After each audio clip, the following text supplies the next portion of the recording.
E aí, pessoas, tudo bem com vocês? Aqui quem fala é o Eli, mais uma vez com vocês. E hoje a gente vai ver o segundo episódio da série Planeta dos Abutres.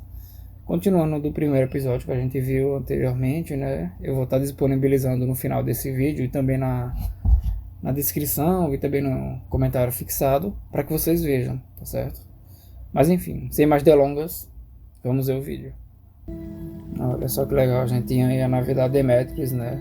Que caiu no episódio anterior. E a gente tem esses bichos que estão martelando a nave. E se vocês repararem, né, vocês podem pensar que ele é um tipo de caranguejo, porque eles têm essas garras, né? Mas na verdade eles carregam características muito mais próximas de insetos, principalmente porque eles têm um total de 6 pernas, né? Mas isso daí eu vou explicar mais à frente. E quanto a essa estrutura na cabeça dele que ele utiliza para bater, essa estrutura ela pode muito provavelmente estar ligada a um comportamento que envolve você abrir a casca de um fruto nesse planeta que talvez seja muito dura e precise dele ficar retando esse fruto. Então, bem provavelmente é esse o caso aqui, tá certo? E aí, além disso, você tem um corpo do bicho que parece ser um corpo bem duro, semelhante aos insetos aqui no planeta, que é algo muito característico, né? Você tem um corpo todo articulado, como é o caso aqui, né? Você vê que ele se movimenta, que ele movimenta o corpo como se fossem várias pecinhas, e justamente pelo corpo ele ser articulado, a gente chama esse grupo aqui, na biologia, de artrópodes. Por isso que tem esse nome. A parte difícil já foi. Só temos que acordar a tripulação. Olha só que bonito esse bichinho que a gente vê. Ele lembra muito um animal que ele tem um corpo todo coberto por pelos, né? Pela forma como a gente vê o desenho feito. Isso daí poderia indicar um tipo do que a gente chama aqui na Terra de mamífero. Isso porque uma das características dos mamíferos é ter o corpo coberto por pelos. A gente não consegue ver aqui na região ventral do animal se ele possui, por exemplo, mamas, como os mamíferos possuem. Isso porque, como é exatamente o que dá o nome ao grupo, né? Mamíferos, a principal característica é possuir as glândulas mamárias. E esse animal ele se parece muito com algo que o Pirula falava, né? Que a gente no começo da vida como mamífero, a gente parecia todos com os aranhos. Então isso daqui talvez lembrasse um pouco como esses musaranhos aqui na Terra, especialmente porque ele possui essa cauda aqui. Aí olha que legal, né? A gente consegue ver as estruturas dessas árvores que a gente apontou no primeiro episódio, como parecendo cogumelos, né? Aqui, não sei se ainda acho que parece tanto com o cogumelo, mas se fosse, a gente teria aqui essas listras radiais aqui, seriam as lamelas. Mas como a gente não tem, talvez não seja exatamente um cogumelo. E aqui a gente tem mais uma visão ótima da biodiversidade do planeta. Sentiu isso? Senti. Tem alguma coisa acontecendo. Aí, ó, os vários bichinhos correndo juntos. Acho que eles vivem agregados, né? E aqui a gente tem um frame de uma criatura muito, muito legal. Olha, eu tava pensando. E essa criatura, a primeira vez que eu vi ela, eu pensei, nossa, ela lembra muito uma criatura que eu conheço na biologia. E essa criatura se trata dos onicóforos. Onicóforos são esses animais aí que você está vendo na imagem, né? É um exemplar de onicófora se locomovendo de maneira muito parecida com esse da série. Então você bate no olho, assim, você levando em consideração as características aqui na vida na Terra que a gente considera. Esse bicho aqui na série, ele é considerado facilmente um onicófora. E aí eu acho isso bem, bem legal, porque o onicófora ele é um dos primeiros artrópodes a surgir no planeta Terra. Isso é muito legal porque desse episódio a gente vai ver muitos exemplos de artrópodes. Aí aqui a gente vê aqueles Vamos descobrir quando. animais que inflam e conseguem flutuar.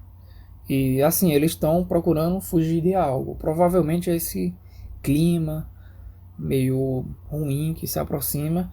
E eles estão querendo fugir da maneira mais eficiente possível. Eles provavelmente conseguem caminhar na Terra, mas inflar e sair voando pelo ar deve ser a forma mais eficiente que eles encontraram de fugir disso. Chegarmos lá. Cara, olha que legal essa estrutura. Assim, se você reparar bem nos detalhes, você vê que ela está liberando um tipo de esporos, talvez aqui ó, esses pontinhos mais escuros. E aí isso lembra muito alguns fungos que eles liberam os esporos no ar para se propagar. Justamente como aquele que a gente viu no finalzinho, acredito, do episódio. E aqui a gente tem essa estrutura que ela é bem grande aqui, ela é gigantesca. Por isso que eu não consigo imaginar algum tipo de animal que tenha criado essa estrutura de tão grande que ela é. Ela parece um tipo de esqueleto de algum ser vivo. Mas não sei se isso é o caso. Pode ser que ele só pareça uma estrutura abiótica, né? Uma estrutura que não tem vida e na verdade seja uma própria forma de vida também. Aqui a gente tem aquela ameba gigante crescendo, que né, a gente falou no episódio passado. Só que aqui ela tá, claro, né, crescendo muito mais rápido do que eu mostrei, porque ele cresce muito devagar, você mal consegue ver a olho nu o seu crescimento. Mas aqui é algo em tempo real. E aí reparem que ela coloca essa gosma escura e ela vai utilizando os recursos do planeta para tentar criar algo que a gente vai ver que é, no final das contas, um apito. E o apito ele vai justamente atrair esse bicho maravilhoso. Ele tem uns bigodes, né, que lembram um pouco o bagre, que na verdade são antenas. E você percebe que ele não tem olhos. Isso quer dizer basicamente que ele não consegue ver o ambiente ao seu redor. Mas ele muito provavelmente tem uma boa capacidade de perceber o som ao seu redor. Por isso que ela, ao usar o seu apito, ela consegue atrair esse animal, que ele tem a sua biologia muito atrelada ao som. E aí você vê que ele está aqui, ó, se alimentando da gosma que ela deixou na superfície para tentar atrair ele. E a gente vê que ele também é capaz de produzir som. Então a questão sonora desse animal ela é muito presente. E pelo fato dele justamente não ter um aparelho que nem o nosso, né, que a gente consegue ver, ele não tem olhos, ele depende muito do som. Então ele produzir esse som que a gente ouve é algo muito importante para ele, porque muito provavelmente ele vai se utilizar de algo que a gente chama de ecolocalização. É um animal ele produzir som para que as ondas sonoras elas se propaguem no ambiente e quando elas voltam ele consiga perceber isso e ter uma noção de como é, de onde estão os obstáculos ao seu redor, ou em alguns casos a presa, né? E algo bem interessante é que nas asas dele a gente vê umas estruturas que, apesar de não serem tão detalhadas no desenho da série, lembram um pouco penas. Eu não sei se seria exatamente umas penas gigantes, mas dá pra ver que é um animal muito bem adaptado para justamente o voo. E por causa disso, perdão por pausar mais uma vez, ele lembra, de maneira geral, parece que ele é o morcego desse planeta, porque ele se utiliza do som para se guiar no planeta e ele voa igual os morcegos, que inclusive os morcegos eles conseguem produzir som em frequências muito altas. A gente, por exemplo, consegue ouvir apenas de 20 Hz, salvo engano, até 20.000 Hz. Os morcegos eles conseguem produzir sons com frequências de 30.000 Hz até 100.000 Hz.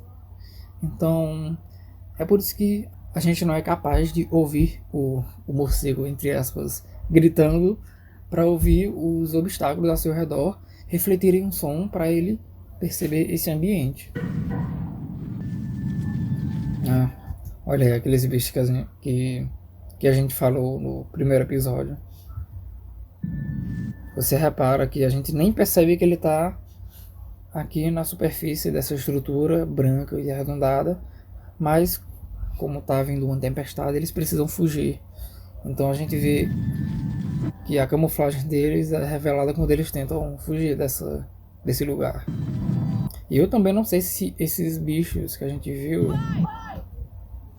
se eles seriam uma versão mais jovem daquele bicho maior que a gente viu aqui, né?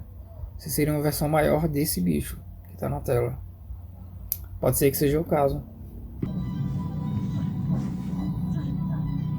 Aqui ela vê ela descendo para essa estrutura e você vê que tem essa série de estruturas internas. Isso daqui pode indicar que toda essa estrutura não seja apenas uma estrutura qualquer, que não tenha vida. Pode ser que ela tenha vida de fato. Pode ser que ela seja um resto de uma árvore, aquelas árvores que a gente vê, né?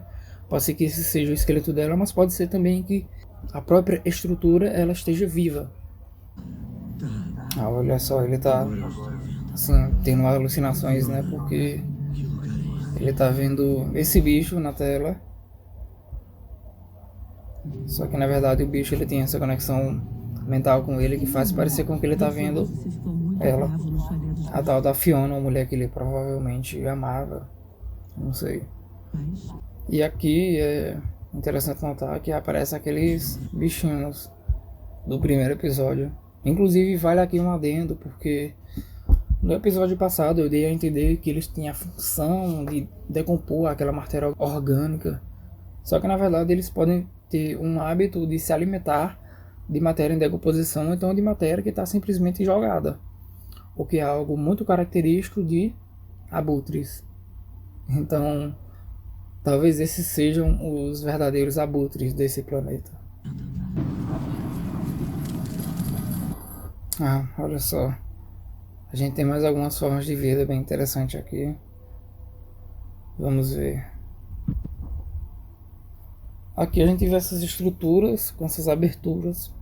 Eu não faço ideia para o que possa servir, mas se eu fosse chutar, eu chutaria alguma estrutura vegetal ou fúngica que através dessas aberturas deve liberar seus esporos ou sementes para se propagar, né, para se espalhar, para crescer pelo ambiente. E justamente aqui no topo a gente vê um inseto que voando, a gente vê que ele tem duas asas aqui e tem essa cauda bifurcada, né, separada em duas partes. De maneira geral ele lembra mais uma vez um inseto. A gente poderia dizer que lembra aquelas libélulas, né, mas libélulas têm dois pares de asa. Nossa, a gente vê esse bicho morto aqui. E tem umas coisas bem interessantes que a gente pode analisar dele, né? Aqui a gente vê que ele tem um corpo que lembra muito alguns animais aqui do nosso planeta. Se vocês pararem para ver, de maneira geral, assim, ele lembra, por exemplo, um cervo, um veado ou alguns bodes, né, por exemplo. E principalmente se a gente prestar atenção nas suas patas, a gente vê que ele tem esses cascos. E são dois cascos, porque cada casco é um dedo. E aí é uma questão bem interessante, porque isso daí é muito característico de animais que a gente vai chamar de ungulados. Bom, para você que não conhece os ungulados, eles se tratam de animais que, por causa do nome em latim, né, ungula, ele faz referência às unhas, ou seja, aos cascos desses animais. Então, geralmente esses animais que a gente está vendo aqui nas imagens, esses que possuem cascos, um bom exemplo que vocês devem ter em mente bem o do cavalo, né? O cavalo tem aquele casco que a gente coloca a ferradura. É um bom exemplo, aqui ó, vou mostrar a imagem, de um ungulado. Só que os ungulados eles não representam um grupo muito bem definido. Então, biologicamente mesmo, a gente divide os ungulados em dois grupos. Os principais são Perissodactyla e Artiodactyla. Os perissodactilos são aqueles que possuem um número ímpar de dedos, né? Seja 1 ou 3, como está aqui no exemplo. E os artiodáctilos são aqueles que possuem um número par de dedos, sendo 2 ou 4. Então aqui a gente tem um exemplo de um perissodáctilo, no caso aqui é o casco de um cavalo. Um outro exemplo que a gente tem aqui é de um rinoceronte, né? Você vê que ele tem um número ímpar, você tem esses 1, 2, 3 dedos aqui, cada um deles com um casco endurecido. E nos artiodáctilos, né, aqueles que têm um número par de dedos, a gente tem um caso aqui de uma pata que eu encontrei na internet, eu não sei de que animal é, mas geralmente você encontra 2 aqui em bodes, em cervos, ou mesmo nesse animal que a gente vê na série, né? Você vê que ele tem 2 dedos com esse casco mais endurecido. E um outro exemplo que a gente tem aqui é o de um hipopótamo.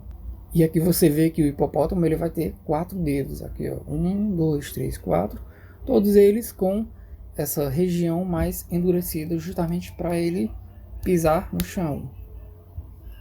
E uma coisa bem interessante que vale notar, nesses que possuem 1 dedo e 2 dedos com esse casco, é que geralmente são animais mais velozes, como o cavalo, por exemplo. Ele vai correr muito mais rápido, assim como um bode, por exemplo, um cervo, um veado, em comparação com um rinoceronte ou um hipopótamo. Isso porque essa quantidade, quanto mais reduzida ela for, mais rápido tende a ser o animal utilizando essa pata modificada mesmo para correr. Então, essas patas com muitos dedos, basicamente, ela tende a atrasar o movimento do animal e por isso ele não é muito um animal de corrida muito rápida, como o rinoceronte e o hipopótamo, como eu falei. Então esse animal aqui a gente vê, né, como eu falei anteriormente, ele possui 2 dedos com esses cascos, então aqui a gente caracterizaria ele facilmente, levando em consideração a vida aqui na Terra, como um artiodáctilo, tá certo? E outra coisa bem interessante aqui que a gente vê nessa imagem da cabeça dele, me desculpa se ela for muito sangrenta para vocês, é que você vê que tem essas bolas na cabeça dele. Você está me perguntando o que são essas bolas. Essas estruturas esféricas, elas têm a função, muito provavelmente, semelhante do que você tem em alguns golfinhos e muitos mamíferos aquáticos, né, as baleias principalmente. Então, quando você procura uma imagem da anatomia de um golfinho, por exemplo, a gente vê que esse golfinho ele possui na sua cabeça uma estrutura que lembra muito, né, essa estrutura que a gente viu no bicho lá na série, que ela é inflada. Essa estrutura a gente dá o nome de melão.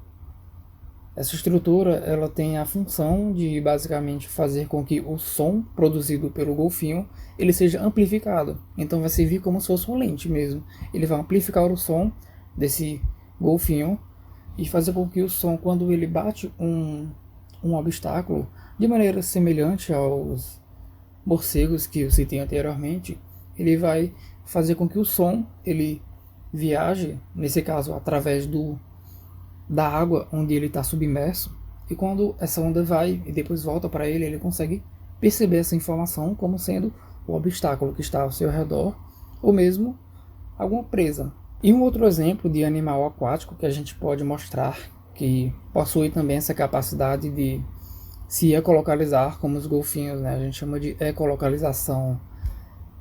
A gente tem um exemplo da baleia cachalote. Então, quando a gente procura a imagem de anatomia da baleia cachalote, a gente vê que ela possui essa região na cabeça dela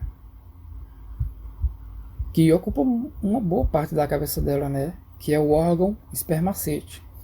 Esse órgão ele tem basicamente a mesma função que o melão nos golfinhos, que é de amplificar o som que é produzido por esses animais no meio aquático e fazer com que eles percebam melhor o ambiente ao seu redor, certo?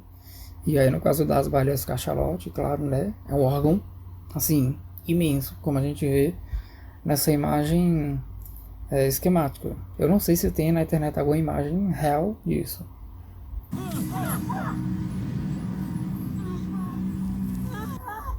Isso é bem interessante, porque você tem essa estrutura perfuro-cortante, né, que atinge a mão dela, e ele corta um pouco a mão dela, e aí parece que é, sei lá, só um pedaço de vidro escurecido, mas você percebe que ele começa a crescer na mão dela. Então isso daí talvez evidencie alguma forma de vida bem aberrante, porque é algo que acho que nem na Terra tem alguma coisa parecida com isso, mas parece ser algo de origem biológica mesmo. Só que rapidamente ela consegue limpar isso da mão. E aí, para fugir dessa tempestade louca que está acontecendo, eles vão exatamente isso que você está pensando, seguir o caminho desses ovos, desse animal, para entrar dentro dele e conseguir abrigo. Então é bem interessante porque esse animal ele tem um comportamento bem semelhante ao das tartarugas marinhas, como por exemplo a tartaruga de couro, que deixa seus ovos na praia, só que diferente das tartarugas marinhas que deixam seus ovos enterrados. Acho que os ovos desse animal eles estavam desprotegidos na praia e por isso ele está justamente recolhendo os ovos de volta para o seu interior. E aí eles entram junto com tudo dentro do animal. E aí vocês percebem que apesar de tudo isso estar submerso embaixo d'água, você tem essa parte do animal que fica para fora, que é justamente para permitir que o ar ele chegue lá embaixo. E se você parar para pensar, esse ar deve ser muito importante para que mantenham eles vivos. Então pode ser que nesse ar tenham oxigênio. Será? Nossa, aqui a gente vê que tem vários deles.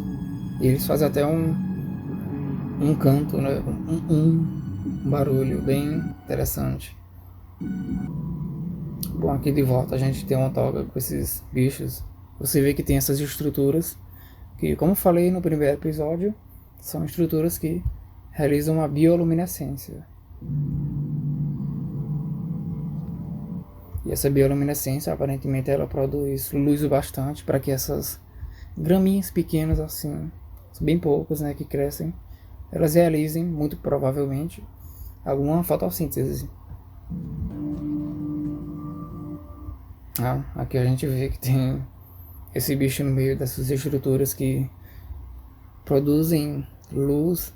Eu não sei se cada uma dessas coisinhas que produzem luz podem ser provavelmente a fase larval desse bicho aqui que está no meio. E aí ele produz luz. Tanto que a gente tem até alguns casos aqui, alguns casos de larvas que produzem luz, né? E assim, a produção de luz na natureza não é nenhuma novidade, mas em larvas é algo bem interessante. Como é o caso dessa larva aqui, ó, que ela tem a capacidade de produzir essa luz verde muito semelhante à de um vagalume. Então pode ser que seja algo semelhante do que está acontecendo aqui. E aí eu não sei se essa luz, num ambiente de caverna escuro como esse, tem a função justamente de espantar outros predadores que vivem na caverna. Eles podem ficar espantados com a luz em um ambiente escuro.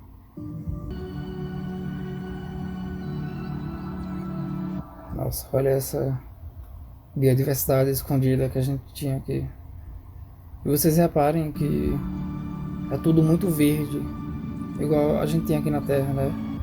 Então pode indicar que essas plantas que a gente tem aqui, elas podem provavelmente realizar algo parecido com a fotossíntese. E aqui a gente tem aqueles bichos grandões que ela enfrentou. A gente tem esses animais aqui. Tem esse lagartozinho. E a gente tem esse bicho aqui no fundo do lago, que lembra muito um plesiosauro. Não sei se vocês conhecem. O plesiosauro é esse bicho aqui, né, que já habitou o nosso planeta, especialmente no ambiente marinho. E é bem interessante, na verdade, porque o plesiosauro, apesar de ter sauro no nome, ele não é bem um dinossauro, é um réptil. Apesar que hoje em dia répteis são considerados dinossauros, né?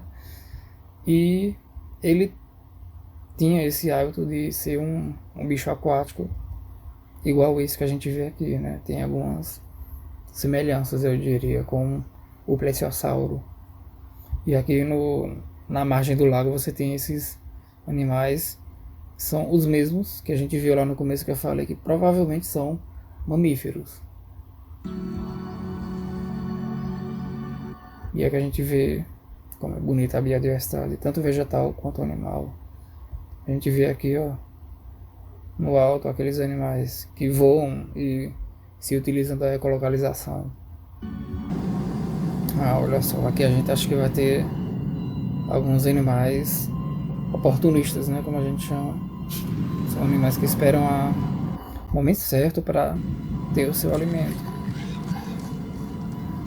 Aí aqui você vê um animal que ele lembra muito um crustáceo, mas ele não possui características de um crustáceo mesmo. Bom, aqui a gente vê um deles se alimentando, né? E é bem interessante porque esse animal, ele, como falei, não possui características de um crustáceo. Uma dessas características, uma das principais, é que os crustáceos eles vão possuir 2 pares de antenas. Nesse animal a gente não vê nenhuma antena. Uma outra característica está relacionada às estruturas da mandíbula dos crustáceos. E é que a gente vê uma espécie de garra, certo? E além disso, os crustáceos eles costumam ter o corpo dividido de uma maneira específica, como um crustáceo. Vocês devem estar se perguntando se esse animal não é um crustáceo, ele parece com o quê? Ele se parece mais com um inseto. Então, os insetos eles vão ter um corpo característico que vai ser dividido de uma forma como a gente pode ver numa formiga, por exemplo. Aqui na formiga a gente vê que, no geral, ela é separada em 3 partes principais, que é a parte da cabeça, a parte do tórax, onde você tem as pernas, e a parte do abdômen, onde geralmente vai ter o ferrão, aqui no caso de uma abelha, por exemplo. Então, no caso de um inseto generalizado, a gente vai ter um total de 6 pernas, que é algo que a gente vai ver aqui. A gente tem, ó, o primeiro par de pernas, o segundo par de pernas e o terceiro par de pernas lá no final, sendo esse primeiro par de pernas modificado essas estruturas que tem os espinhos, que são provavelmente utilizados para esmagar ou para caçar algum animal. A gente vê aqui que eles vão ter que enfrentar um bicho desses, né? Você repara que até os ovos eles estão fugindo do animal. Parece que eles têm algum tipo de capacidade de compreender o ambiente fora deles, né? Eles não têm olhos para ver o perigo, mas talvez eles consigam sentir através de feromônios que são liberados por esse predador. Nossa, aqui a gente consegue ver que ele possui um órgão, né, especial para conseguir produzir um som muito alto, que deve ser uma estratégia de defesa dele. Essa estratégia de defesa ela consegue paralisar a vítima que ouve essa frequência sonora. Aí, bem interessante essa cena aqui, que mostra como o animal ele não tem apenas 2 olhos, né? Ele possui também o outro par de olhos aqui, ó, mais escuros. Você vê que ele mexe esses olhos. Então, isso daqui me lembrou muito a característica das aranhas. As aranhas, elas possuem 8 olhos, né? 4 pares de olhos. E é muito interessante porque elas possuem olhos principais, como esse animal possui, e ela possui olhos secundários também, como esses daqui, esses menorzinhos. E esses dois aqui também, se não forem as narinas do animal, pode ser que sejam olhos ainda mais reduzidos. E aí você pode estar me perguntando por que existem olhos menores, será que não são tão úteis quanto esses olhos maiores? Esses olhos menores eles conseguem perceber, além da luz, né, do ambiente, eles conseguem perceber melhor o movimento. E aí, uma outra característica que a gente vai observar aqui é a presença dessas garras, que são mais uma característica de aranhas. Tanto que o grupo das aranhas, né, o grupo dos quelicerados, ele tem esse nome porque elas possuem essas garras na boca dela, que são as quelíceras. E as quelíceras na ponta você tem justamente um espinho. E nas aranhas, geralmente você vai ter a inoculação de um veneno. Só que aqui eu acredito que o animal ele não possua um veneno, no caso uma peçonha, né, injetada no sangue do animal, porque esse personagem depois ele não é envenenado de fato. Provavelmente ele insere essas garras para provavelmente sugar o sangue da vítima. E aqui a gente vê uma coisa bem interessante que eu estava esperando o momento certo para falar, que é, vocês vão perceber que esse animal ele tem um sangue. Esse sangue ele é vermelho. Esse e outros animais, né, eles têm um sangue vermelho, igual aquele ungulado que eu mostrei no começo do episódio. Ele tem um sangue vermelho, que é exatamente um sangue vermelho igual ao nosso, porque o nosso sangue ele é vermelho por um motivo. Qual que é esse motivo? Eu até fiz uma publicação no Cienciologia sobre isso, eu vou botar ela para aparecer aí na tela. Mas o nosso sangue ele é vermelho porque ele carrega um pigmento chamado hemoglobina. E essa hemoglobina ela é vermelha porque quando ela se liga ao oxigênio, ela se liga muito facilmente ao oxigênio, ela fica oxidada. É como se o sangue ele enferrujasse, entre aspas. E essa cor vermelha de um sangue oxigenado ele se dá pelo oxigênio, justamente. Então, muito provavelmente o vermelho do sangue desses animais nesse planeta alienígena, ele se dá também pelo oxigênio. Então, isso daí é um outro paralelo com o nosso planeta aqui.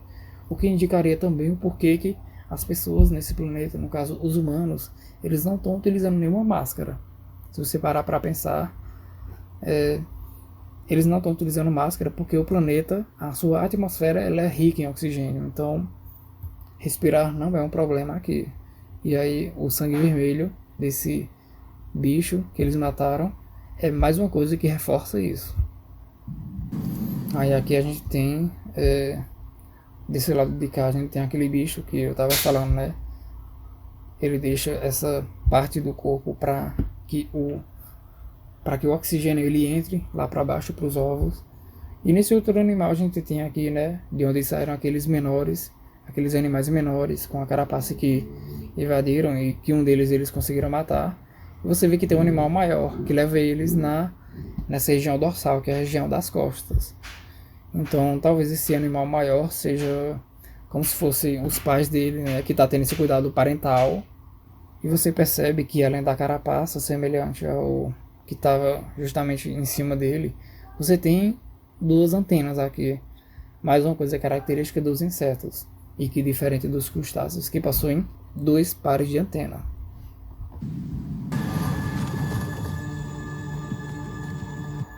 Cara, eu acho muito legal como ele não só salva a vida do nosso personagem aí, mas também ele fecha esse buraco que ele abriu.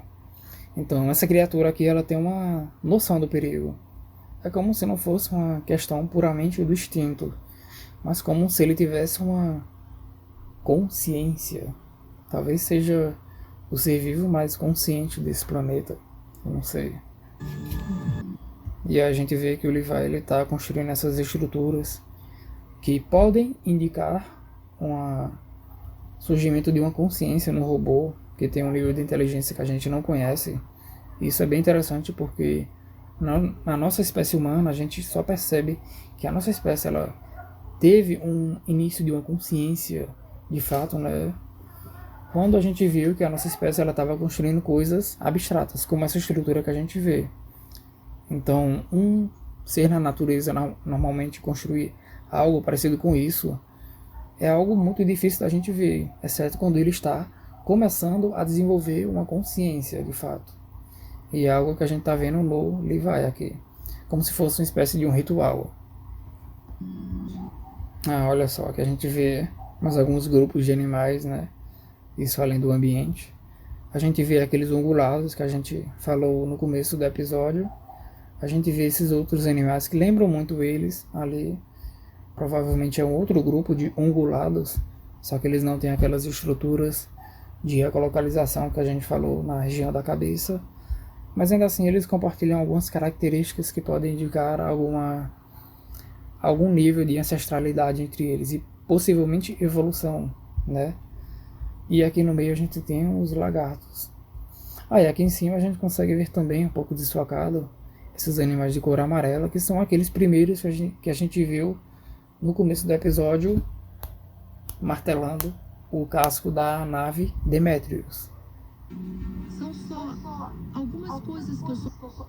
E aqui a gente vê, né, um exemplar vivo Algumas movimentando aqui, ó. Repare que ele movimenta essa região da cabeça dele, né? Porque provavelmente ele consegue produzir som e essa região ela vai amplificar esse som produzido pelo animal. Inclusive é algo que eu queria mostrar, que eu acabei esquecendo anteriormente, porque a gente falou de exemplo de animais que conseguem produzir esse som embaixo d'água, mas em terra a gente tem exemplos também. E o animal que eu queria mostrar para vocês é essa espécie de uma ave relacionada às aves fragatas, que é essa espécie onde você tem nessa imagem na esquerda uma fêmea e na imagem na direita você tem um macho. Então você vê que na mesma espécie a fêmea e o macho eles não são iguais, eles têm uma diferença, que é algo que a gente chama na biologia de dimorfismo sexual, quando uma das espécies quando na mesma espécie um dos sexos ele possui uma diferença morfológica no corpo. E a gente vê que o macho, aqui no caso, ele tem o papo bem vermelho e bem desenvolvido. E isso não é à toa. Isso daqui é muito provavelmente como funciona essa parte na cabeça desse ungulado. Ela deve ter a importância para produzir algum som. E aqui nessa ave a gente vai ver, eu vou colocar aqui para tocar nesse vídeo no YouTube, nesse canal que eu encontrei, né? Ele vai mostrar a vocalização dessas aves com essa estrutura, né, nesse papo inflado no macho. Reparem no som que ele vai produzir.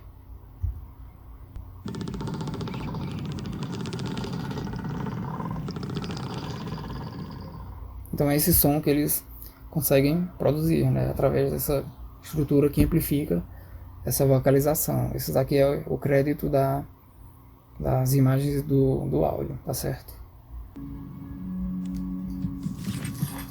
Sinto muito. Opa, aqui a gente tem uma fruta que é venenosa, né? Que é imprópria para o consumo humano, por isso que ele fez isso. Na verdade, esse alimento talvez não estivesse fazendo Aí aqui a gente vê esses animaizinhos levando a fruta para comerem também. Lembra muito algumas formigas que levam folha ou algum pedaço de algum fruto ou de uma folha mesmo para se alimentarem também.